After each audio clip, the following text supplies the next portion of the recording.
Buenas noches con Miguel Noche. Esto es Conclusiones Irresolubles. Hoy vamos a ver un nuevo sistema fotovoltaico para conseguir hidrógeno.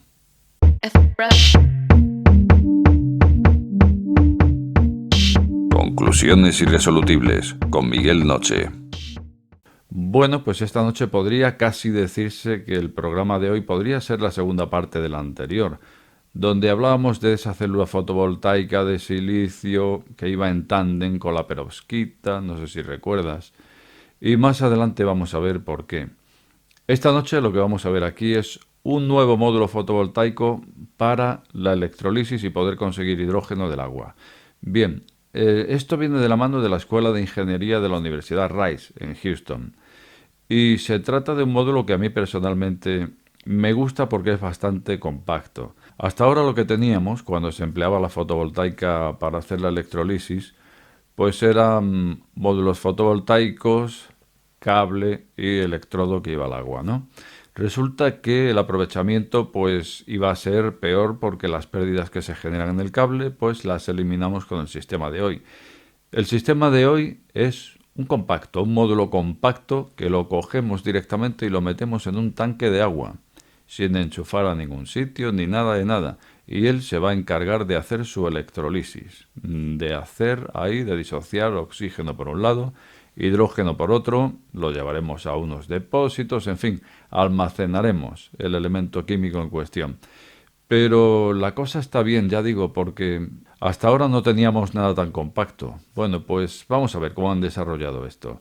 En principio, si decía yo que podría ser casi la segunda parte del programa anterior, es porque en el programa anterior hablábamos de esa nueva célula que sería un tándem de silicio perovskita. Bueno, pues en este caso nos cuenta Jun Lu, que es el máximo responsable de la investigación, en qué consiste el módulo. Y consiste en una célula fotovoltaica de perovskita. En este caso no nos está diciendo silicio perovskita, y sin embargo han optado por la perovskita porque viene siendo la célula de mayor rendimiento.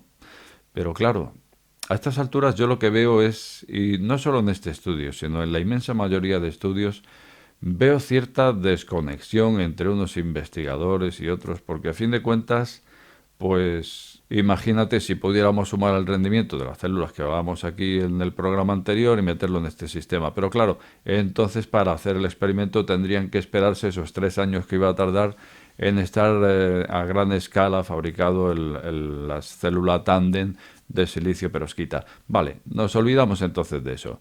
Han cogido células de perovskita, que eso sí que lo tienen ya, y las han encapsulado en un polímero. ¿Para qué? Pues porque, como digo, este módulo se va a sumergir en el agua directamente. Entonces, imagínate algo tan compacto como un módulo, como un panel, vamos, de células fotovoltaicas, embutidas, encapsuladas en un polímero y con 2 pinchos que serían esos electrodos catalíticos. Ni más ni menos, no tiene más.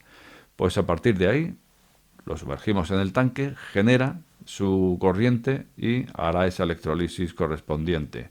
A partir de aquí nos está contando Jun Lu que la eficiencia, en este caso luz-hidrógeno, luz solar-hidrógeno, va a ser de un 6,7% lo que les ha dado a ellos. 6,7%. Volvemos a lo mismo del programa anterior. A lo mejor te parece poca cosa, un 6,7. Podría ser mejor un 80. Pues sí, si fuera un 80 estaría mejor. Pero que hay veces que un 6,7, si ya salen los números de rentabilidad, como explicaba en el programa anterior, pues bienvenido sea.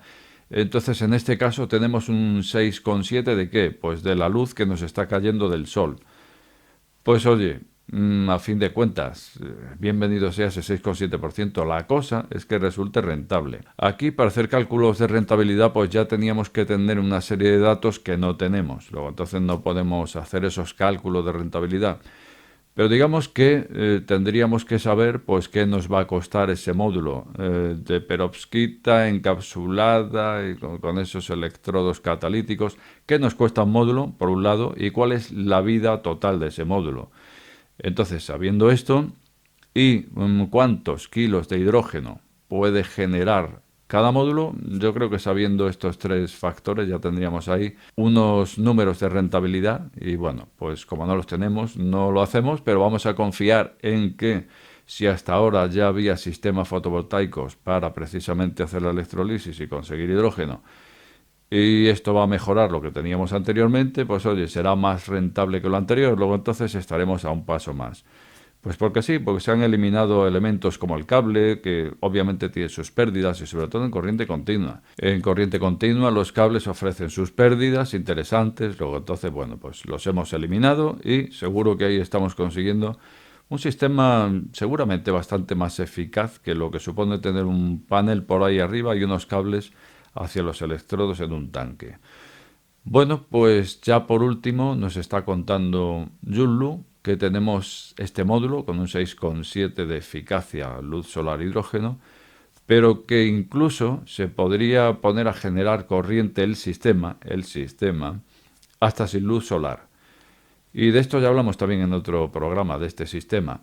¿Cómo sería la cosa? Pues como he dicho, al disociar estaremos llevando a dos depósitos, por un lado hidrógeno, por otro oxígeno, y ahí lo tenemos, y ahí tenemos ese hidrógeno para llevar por ahí, y bueno, pues oye, ya lo tenemos conseguido. Pero es que también se podría utilizar in situ, y entonces in situ supondría que en la misma instalación donde tenemos todo eso, pues ahí tenemos nuestros dos depósitos, hidrógeno-oxígeno, en el medio intercalaremos una pila de hidrógeno, una celda de combustible al uso, y entonces por un lado vamos a entregar oxígeno por otro hidrógeno, célula de combustible, electricidad.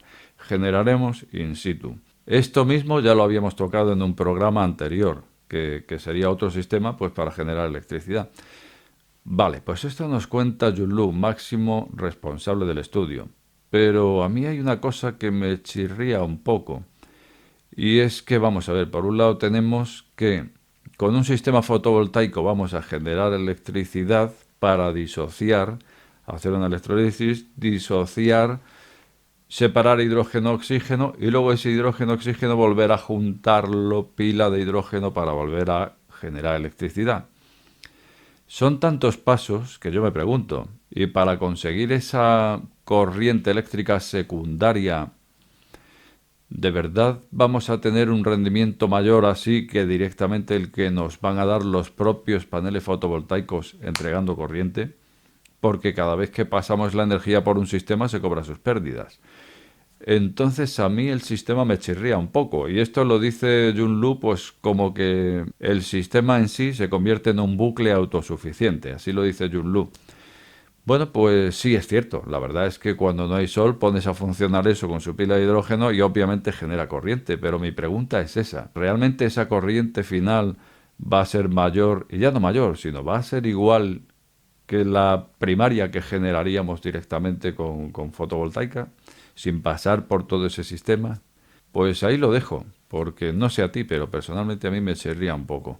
Bueno, por lo demás, pues nada, han limado un poco lo que son los elementos caros en esta instalación. Como digo, han encapsulado para poder sumergir todo eso, para que no vaya a interferirse electrodos con células dentro del agua. Y al final pues han eliminado elementos como viene siendo el platino en la célula y lo han sustituido por carbono, o sea que bueno, pues digamos que se lo han trabajado ahí para tener un elemento viable, para tener un elemento en el que han podido abaratar con materiales. Y bueno, pues a mí, como digo, en general, la idea general del sistema me gusta por aquello de que es muy compacto, llegar con esto y sumergirlo en el tanque y tener directamente el sistema generando o funcionando. Pero lo dicho, ¿el apoyo de los depósitos y la pila de combustible realmente sería rentable o para qué pasarlo por tantos sistemas? ¿Tú qué opinas? Como de costumbre te invito a dejar tu opinión más abajo. Y también decirte que si acabas de llegar a este canal, no te suscribas o suscríbete. Al final, la última palabra la tienes tú. Buenas noches con Miguel Noche. Este programa está sujeto a posibles correcciones. De ser así, estas serán publicadas en la descripción del mismo.